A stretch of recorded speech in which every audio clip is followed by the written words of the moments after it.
Hello and welcome to this edition of the Somontano Grapevine, a podcast about life in and around the Somontano area in Aragon, northeast Spain. I'm Alan Dawson.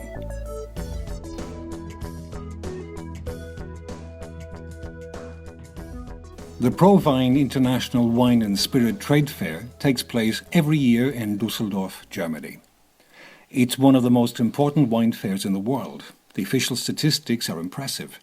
In 2017, 58,000 trade visitors and 6,500 exhibitors from 60 nations went to the three-day event in Germany.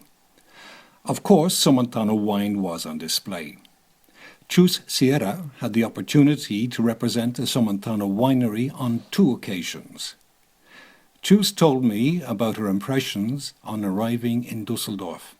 Dusseldorf is a very big city, and I realized that all the days were gray and cold. So I prefer the weather in Spain, but I recommend to go to this fair for the Spanish or Somontano wineries. Chus told me that for her and the other exhibitors from Somontano, the Dusseldorf Wine Fair is a great opportunity to meet and put a face to contacts and customers from other countries that she had been in touch with over the phone or through the internet. Chus also said that whilst there was some interest in Somontano red wines, there was much more interest shown in white wines like Gewürztraminer. However, the wines that attracted most attention from the international visitors were the rosé wines. And one of the benefits of attending the Grapevine Fair every year is the direct feedback the wineries receive from the customers, which allows the winemakers to adapt. At the beginning, the rosé was more dark color, very pink, but now it's is pale. But the flavor and the taste has to be very fruity, so it's not easy to do that wine. But it is what the market demand, and Somontano wineries have adapted to this trend of the market. And that was Chus Sierra talking about her experiences at the Grapevine International Wine and Spirit Trade Fair, which takes place every year in Dusseldorf, Germany. And the next fair will be in March 2018. Amancio Ortega is the richest person in Europe.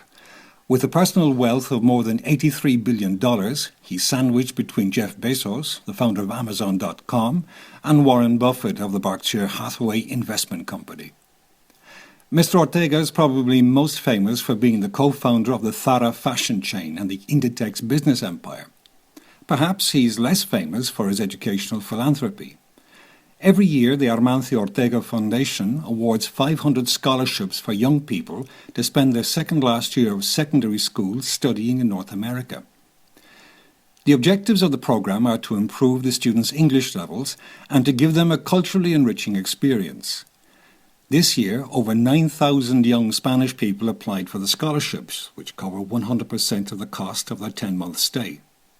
The students can choose to live in either Canada or the United States.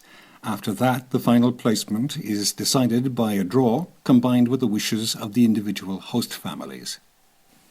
Carmen Esther, a 16-year-old from Barbastro in Somontano, is one of the people selected to start the 2017-18 academic year in Greensboro, North Carolina.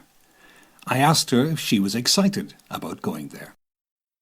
Yes, well, I'm a little nervous, but I am looking forward to meeting the family and to going to high school because I think it's going to be very, very different. I already have the timetable, and so I think it's very interesting to see the differences between the Spanish education system than with the United States. So yeah.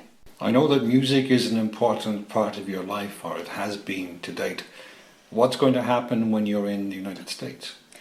Well, in my high school, they have an orchestra, so I'm in there, and every day we have an hour of orchestra.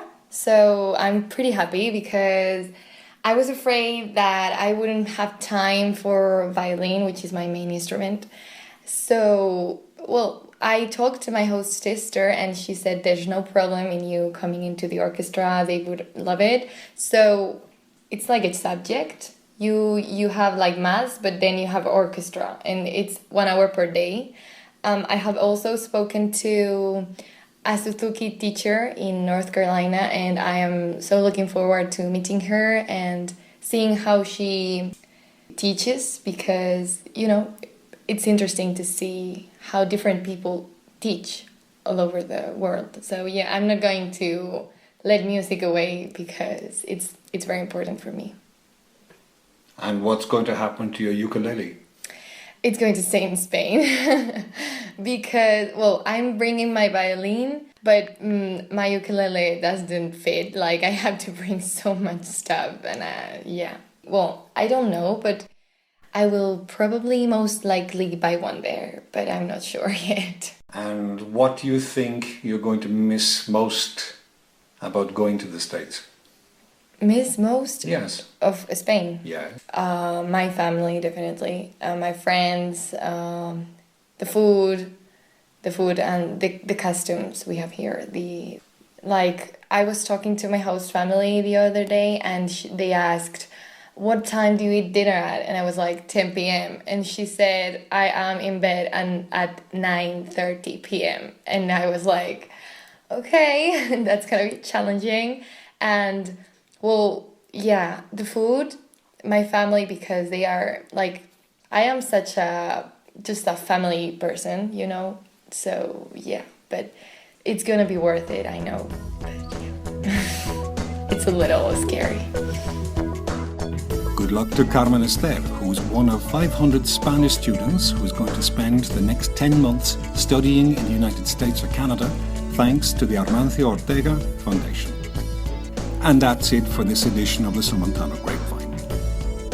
If you have any comments or questions about what you heard today, or if you have any suggestions about what you'd like to hear about life in Somontano, Aragon in the future, please don't hesitate to contact me, Alan Dawson, through my website, www.inglesconalan.com. Thanks for listening.